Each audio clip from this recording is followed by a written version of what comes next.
Hello, this is Julian with Coffea Reviews, and today we'll be reviewing the Black Pearl WX wash processed Panama from Coffea Circulor. And there's the bag right there. And Coffea Circulor, based out of Gothenburg, Sweden.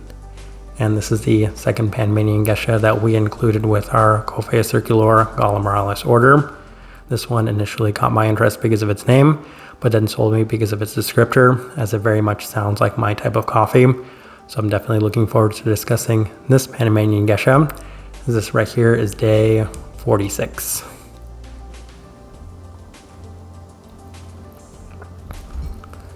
And recipe we went with for this coffee was Coffea Circulor's recipe, which is a 15:1 water to coffee ratio, brewed at 93 degrees Celsius, about 199 degrees Fahrenheit. And I liked this one best through the V60, which indicates a more medium fine grind. Roast profile for this one continues to be on par with our Coffea Circulor experiences, which continues to remain on the very light side of things by most standards and metrics. With all of that out of the way, let's go ahead and start discussing this coffee.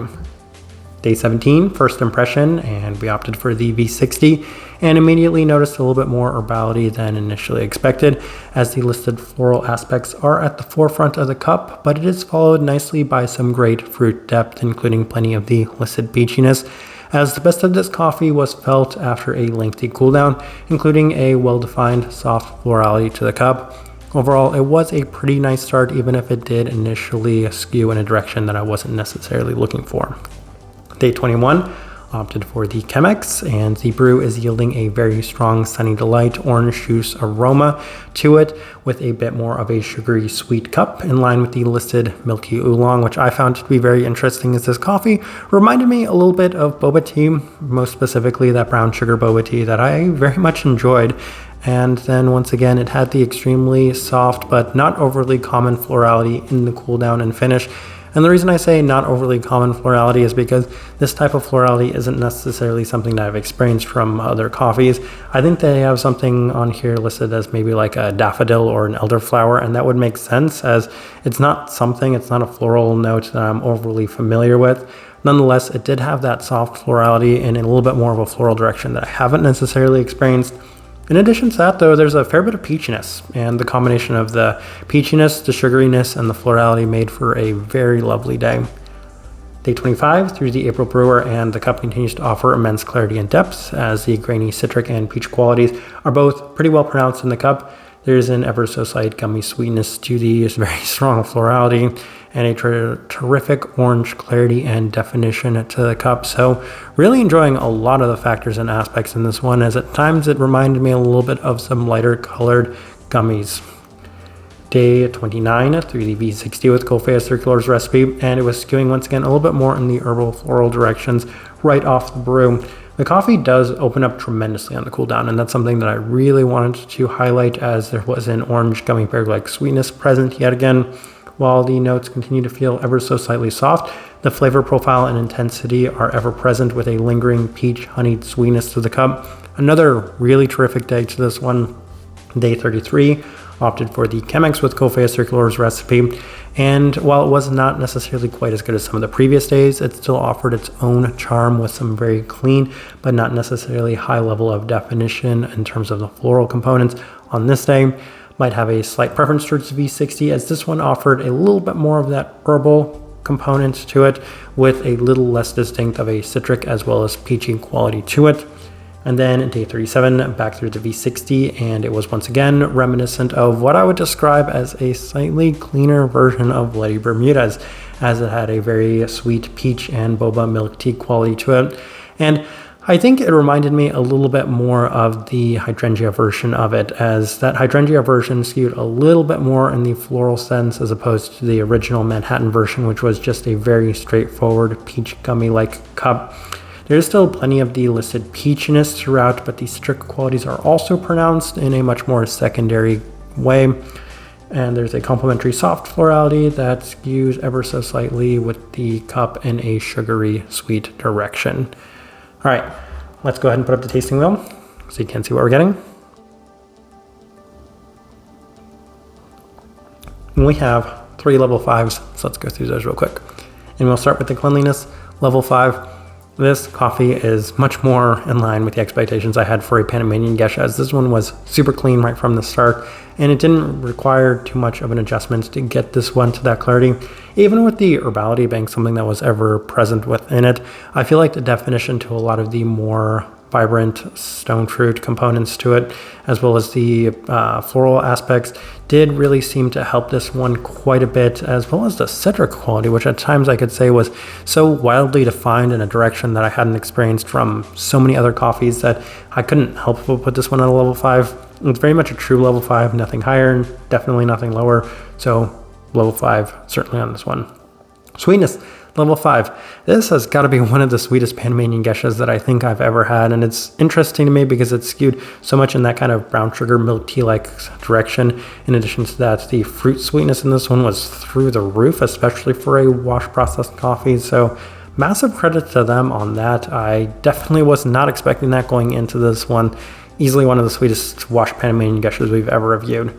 And then the stone fruit being there at the level 5, I don't really necessarily know what to say. At times it reminded me a fair bit of peach gummies, and they were very clean and well defined for me as well. So I could not help but put that one as well at that level 5. Now here's where we get into a couple of level 4s. We'll start with the finish level 4. Even with all of those things, I would not necessarily say that it even comes close to any overbearing sense. It's a little bit more delicate on the palate, so it finishes a little bit more in terms of a softer sense. So while there is great intensity on this one, it does not necessarily have a very long-lasting effect to it. Just a little bit more of a subtle and kind of delicate finish, which honestly at times I quite prefer, especially when it comes to these sort of coffees. Florality, level 4. That's one of the things I mentioned very early on, is that it's very well defined and articulated. I have to say that the structure in this cup is immense. The problem that I have with it is that it's a floral aspect that I don't necessarily identify with too often, at least from this point going forward. Maybe if I detect this more in future coffees, I could say, well, this is reminiscent of this Black Pearl coffee that we'd had in the past. But as of this moment, I've never actually had a floral component that's similar to what we experienced in this one. There's a slight honeyed sweetness to it. Even then, it's not necessarily as pronounced as that ever so slight herbal floral component to this one. Citrus, level 4. And I think it's very interesting to me. If I recall correctly, I don't think they have it listed on the flavor or the aftertaste as having any sort of citric quality to it. But the acidity itself, and I could not help but notice in the aroma, there's just a very strong, what I would describe as Sunny D, just that orange juice quality to it. In addition to that, it has that very strong orange sweetness that at times, once again, like an orange hard candy, like a orange gummy bear. So all of those things were pronounced enough for me to say that citrus at least belongs at that level 4, and that's why it's there at that level 4, contrary to maybe not necessarily seeing eye to eye with some of the notes that they have listed on this one. Then we have a couple of level 3s. We'll start with the acidity level 3. So once again, I don't think a lot of these coffees that I'm brewing with Coffea Circulor tend to lend themselves towards an abundance of the brightness. This one was once again in line with that, as it's a little bit more at that medium level as opposed to some of the other ones we have had from them, though the vast majority of them have been around that mark. Caramel, level 3. So as I kind of mentioned, there's that brown sugar sweetness to this one, and that's what a lot of that specific caramel note is. Not necessarily a specifically caramelized aspect to it, but in addition to that, there's a fair bit of candied aspects as well. I've been mentioning those quite a bit throughout this review. Definitely justified there at that level 3 mark. And then the body at a level 3. Maybe one of the more surprising parts of this one, as it has a little bit, actually I should say a fair bit more texture than I might have expected for a Panamanian geisha. And given that I was making this tasting wheel alongside of the GW2335, I could say that I was surprised that this one had even more texture than that coffee, but this one was made with the V60, one was made with the Chemex, neither of which were particularly light-bodied cups of coffee. But outside of that, as I am looking at this tasting wheel, I do think it was a pretty good representation of what I was getting from this coffee. All right, so my overall thoughts and impressions of this coffee. I mentioned it in the final day of the notes. This one, weirdly and interestingly, reminded me a fair bit of Lady Bermudez, and I do have to say a cleaner version of Lady Bermudez, as it doesn't have that same sort of kind of smack you in the face, peach gummy intensity, but it had a fair bit of that peach intensity, just in a more clean and delicate sense to it. It's every bit as defined. I shouldn't say every bit as defined. Lady Bermudez is a one-of-a-kind type of coffee, but if there's anything that's ever reminded me pretty close to what Lady Bermudez is. It's interestingly this one right here, which isn't what I was expecting going into it, but it had a lot of those qualities. And I mentioned that it was a little bit more on par with Hydrangea's version, but at the same time, the very strong sweetness within this at times reminded me of what I might be expecting from Manhattan's original version of Lady Bermudez, which is basically to say this coffee felt a little bit like a unicorn, and it couldn't entirely just be a guilty pleasure coffee for me because of what it reminds me of, while still offering that tremendous Panamanian geisha-like clarity. But as of right now, this is easily one of my favorite coffees of the entire year, and might just be my favorite coffee of the entire year up to this point, as this one just offered something very unique, and that's exactly what I look for in these sort of coffees, is something unique, something I haven't experienced before. And while it's on the same lines as Lady Bermudez, it's different in its own regard because of some of the other factors in it. That clarity, that very interesting orange sweetness that's also present within it, as well as the unique floral components to it, just making this one different on its own.